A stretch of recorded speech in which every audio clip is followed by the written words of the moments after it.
Halo para guru kebanggaan Indonesia, jumpa kembali di pelatihan membangun dan memperkuat keterampilan interpersonal.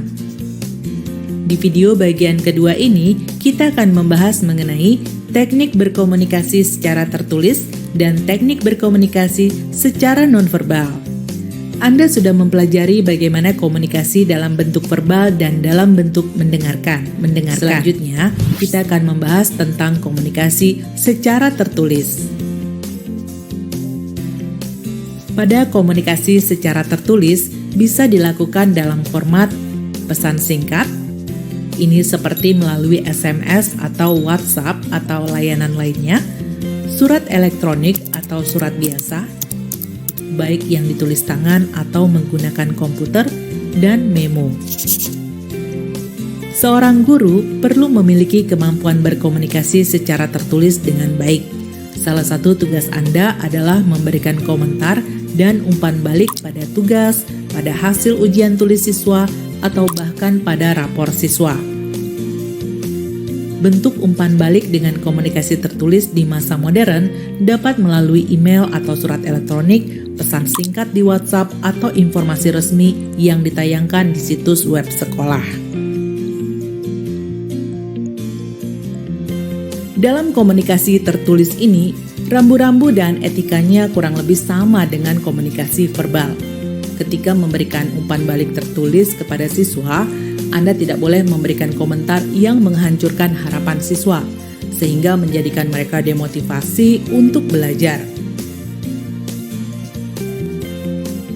Berikut adalah contoh bagaimana memberikan komentar tertulis kepada siswa. Ini adalah contoh komentar untuk siswa yang sudah memenuhi harapan guru.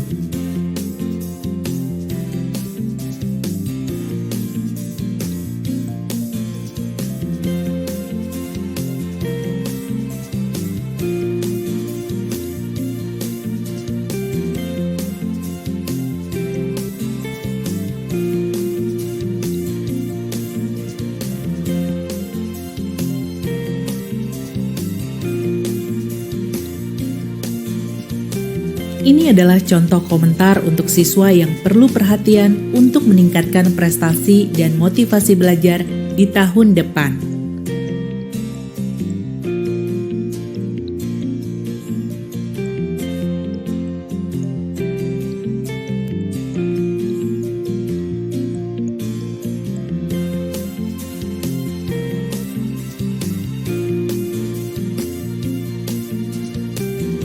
Sedangkan ini adalah contoh komentar untuk siswa yang melalui tahun ini dengan kerja keras dan butuh dukungan.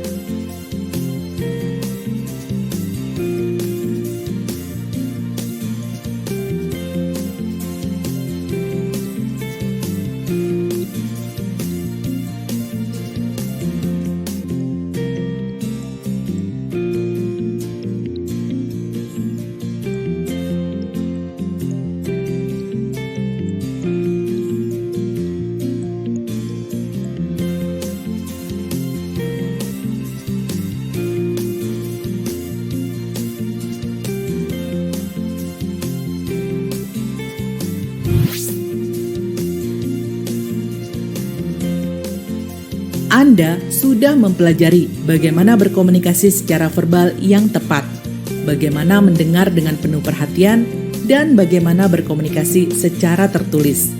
Selanjutnya, masih ada satu bentuk komunikasi yang perlu Anda kuasai, yaitu komunikasi nonverbal.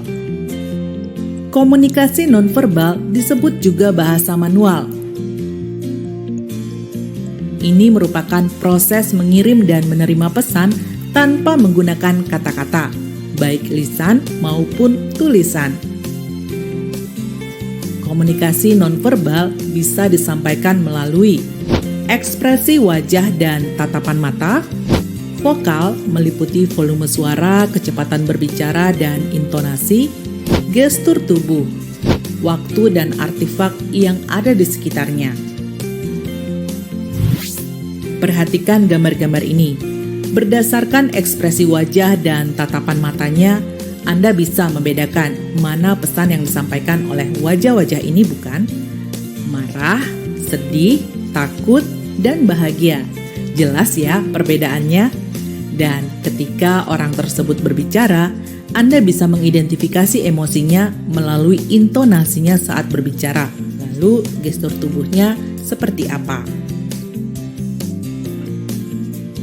Jika Anda bisa menerjemahkan sinyal-sinyal nonverbal ini dengan baik, maka saat Anda akan berkomunikasi dengan orang yang dimaksud, pesan yang ingin Anda sampaikan atau Anda bahas bisa dikomunikasikan dengan baik. Nah, demikianlah akhir dari pembahasan ini. Dengan mengembangkan kemampuan mendengarkan, menulis, dan memahami bahasa nonverbal dapat memperkuat kemampuan interpersonal Anda. Salam luar biasa dan terima kasih.